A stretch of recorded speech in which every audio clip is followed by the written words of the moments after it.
And I'm just very disciplined. I study the market. I pay attention to the market, and I just go and buy right, and do what I do. I provide quality, safe, clean, quality, affordable housing. Boom, buy right, and keep doing it, and keep doing it, and keep doing it. Regardless of the market, I'm going to make money. But you use the C word. Tell me your perspective. Why? What do you see? What is it? You said 2 years. Tell me about that. Yeah. So a lot of it comes from, I just wrote an article about the Alchemist Nation, like how we buy real estate, how we build millionaires, what our process is. And it's exactly what you just said. Like, if I'm selling real estate, it's because the market told me to sell real estate. It's because I gained too much equity. Return on equity wasn't a good function anymore. So I had to sell. If I'm submitting offers constantly, I'm not getting my offers accepted, but they're cash flowing offers, they're reasonable offers. It's a sign that the market isn't interested in delivering me real estate. So I continue to press harder. I continue to expand my market.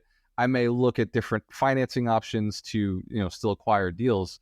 But if the market doesn't give it to me, then I know the market's in an expansion mode and it's just going up. That's fine. Like, it doesn't stop me from submitting offers and doing what investors do. The reason I mentioned crash is because right now there's a lot of us who are just stacking cash. We're in a cash position. When investors get into a cash position, it means that there's no place for our money to go. Eventually, some sort of opportunity has to present itself, and then we'll slide into it. When we're stacking cash, it's because we're following the rules of the market. It's because other people are just spending cash. Like, they're just overpaying us. We wouldn't sell if they weren't overpaying.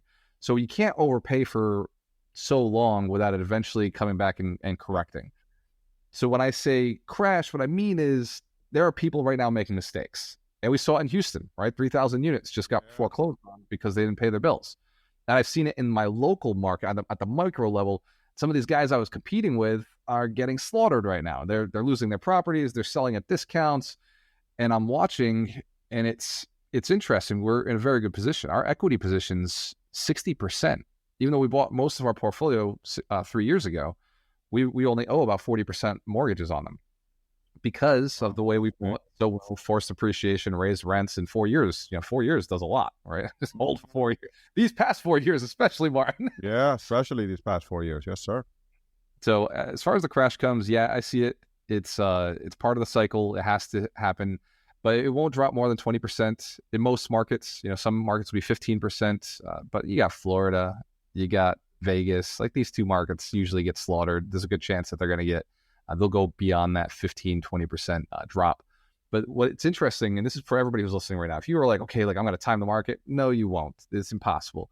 What I will tell you is anything that you bought last year is likely going to be worth the same amount 4 years from now.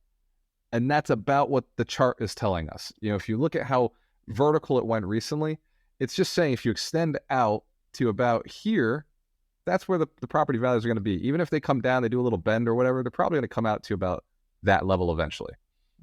In 4 years. The next 4 6 years. Yeah.